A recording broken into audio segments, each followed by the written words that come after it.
हरे भरे खेतों, कच्ची सड़कों और मिट्टी के घरों से घिरा हुआ एक छोटा सा गांव था।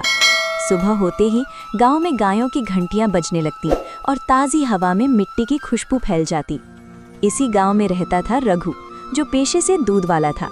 गांव के ज्यादातर लोग उसी से दूध लिया करते थे।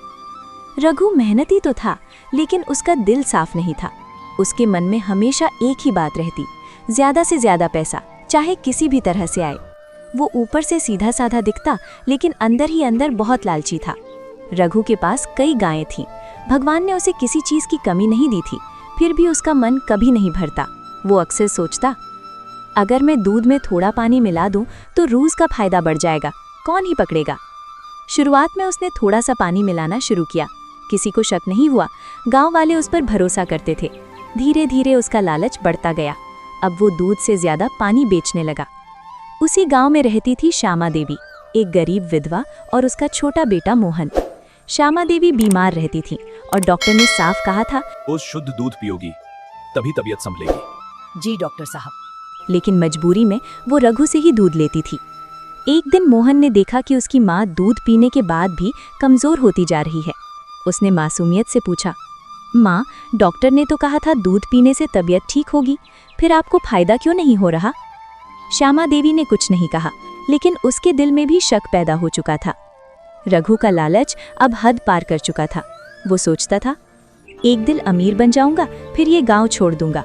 लेकिन वो ये भूल गया था कि गलत कमाई ज्यादा दिन नहीं टिकती। एक दिन गांव में एक साधु आए, बहुत ज्ञानी और शांत स्वभाव के थे। उन्होंने गांव में रुककर लोगों से दूध मांगा। जब रघु ने उन्हें दूध दिया तो साधु ने एक घूंट पीते ही आंखें बंद कर लीं।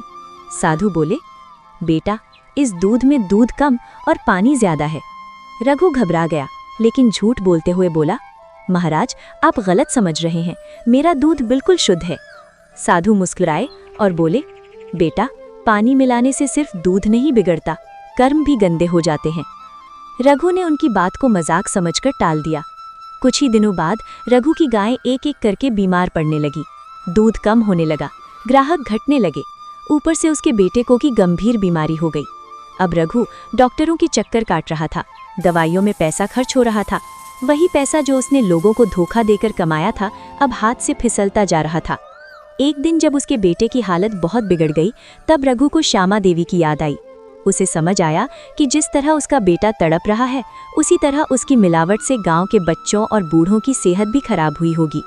उस रात रघु सो नहीं पाया। उसे साधु के शब्द याद आ रहे थे, गलत कमाई चैन नहीं देती। अगले दिन रघु ने पूरे गांव को इकट्ठा किया। उसकी आंखों में आंसू थे।